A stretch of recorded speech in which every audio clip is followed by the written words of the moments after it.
मंगलवार को पहलगाम में हुए आतंकी हमले के बाद भारत सरकार एक्शन में आई है। बुधवार को ही जो सीसीएस की बैठक हुई, उसके तुरंत बाद विदेश मंत्रालय ने पाकिस्तान के खिलाफ डिप्लोमेटिक सर्जरी कर ली है, जिसको कहीं ना कहीं जिसमें कई सारे जो कठोर फैसले हैं पाकिस्तान के खिलाफ विदेश मंत्रालय ने लिए हैं, जहां पर दोनों देशों के जो डिप्लोमेट्स हैं उनमें कमी लाई जा रही है। वहीं पर साथ ही साथ वीज़ा पर भी कई प्रतिबंध पाकिस्तानी नागरिकों को भारत आने को लेकर लगाए जा रहे हैं।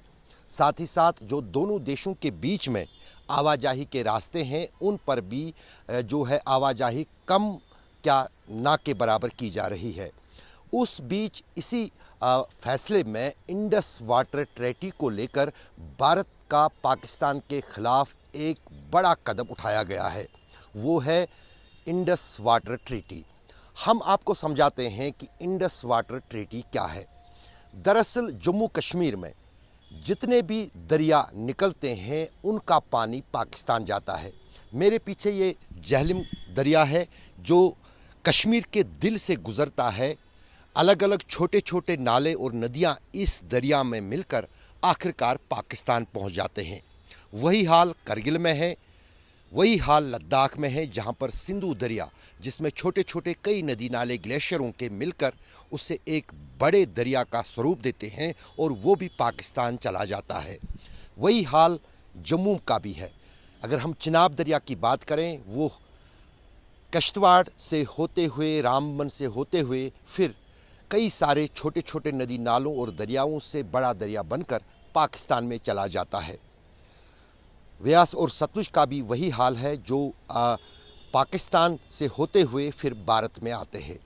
1960 में बनी वाटर ट्रीटी में जो भारत और पाकिस्तान के बीच में है, उसमें ये तय हुआ है दोनों देशों में कि एक दूसरे के दरियाओं का पानी नहीं रोकेंगे और भारत से निकलने वाला दरियाओं का पानी जो है वो पाकिस्तान इस्तेमाल कर सकता है, उस पर कोई बाधा खड़ी नहीं की जाएगी।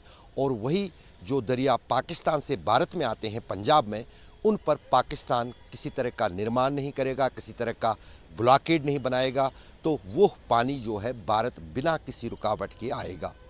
लेकिन उसमें ज़्यादा लाभ जो है वो पाकिस्तान को है, क्योंकि पूरा पानी की सप्लाई जो है, चाहे वो नीलम दरिया जो कि पाकिस्तानी कब्ज़े वाले कश्मीर से होते हुए पाकिस्तान के पंजाब को सराबोर करता है, या फिर सिंधु दरिया जो कि गिलगित बल्तिस्तान से होते हुए वहाँ पर पाकिस्तानी इलाके की खेती के साथ साथ वहाँ पीने के पानी का मुख्य साधन है और बाद में कराची तक वो सिंध नदी जाती है।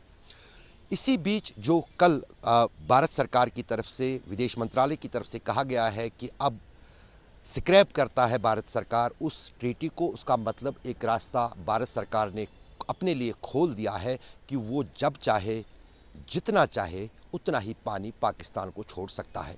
उससे पाकिस्तान तिल मिलाया हुआ है और पाकिस्तान को अब लगने लगा है कि कहीं ना कहीं जिस अंदाज से चीन ब्रह्मपुत्र के पानी को कई टेक्नोलॉजीज़ और डैम्स के ज़रिए डाइवर्ट करके चीन तक पहुंचा सकता है, क्या भारत भी वही करने जा रहा है कि जो जम्मू कश्मीर के दरियाओं का पानी, चाहे सिंध हो, झेलम हो, चिनाब हो, उस पानी को रोककर अपने लिए इस्तेमाल कर पाएगा?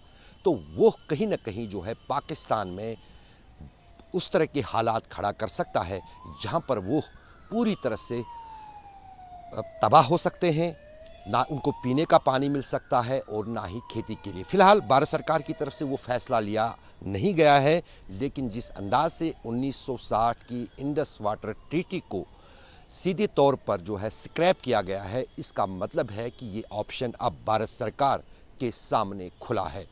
और कल शाम से ही लगातार पाकिस्तान की तरफ से चाहे सरकार हो चाहे वहाँ के विशेषज्ञ हो, इसी बात को लेकर चिंता में पड़ गए हैं। यदि भारत की तरफ से ऐसा हुआ, जो भारत से दरिया जाते हैं पाकिस्तान की ओर, उनके पानी पर डैम बन गए या उनका पानी डाइवर्ट किया गया, तो पाकिस्तान का क्या होगा? ये एक ऐसा कूटनीतिक कदम भारत सरकार की तरफ से लिया गया है जिससे पाकिस्तान अभी इस पर इम्प्लीमेंटेशन होने से पहले घुटनों पर आ गया है। अब देखना है कि पाकिस्तान की तरफ से इन कठोर फैसलों के बाद आज होने वाली बैठक में क्या फैसला लिया जाता है। लेकिन इतना साफ है कि पहलगाम हमले के बाद जिस तरह से संकेत दिए थे प्रधानमंत्री ने स्वयं और सरकार ने और भारत की जनता ने, उसका पहला कदम जो भारत सरकार ने शुरू किया है उसने पाकिस्तान के लिए बहुत चिंताएं बढ़ाई हैं। अशरफ वानी, श्रीनगर, आज तक।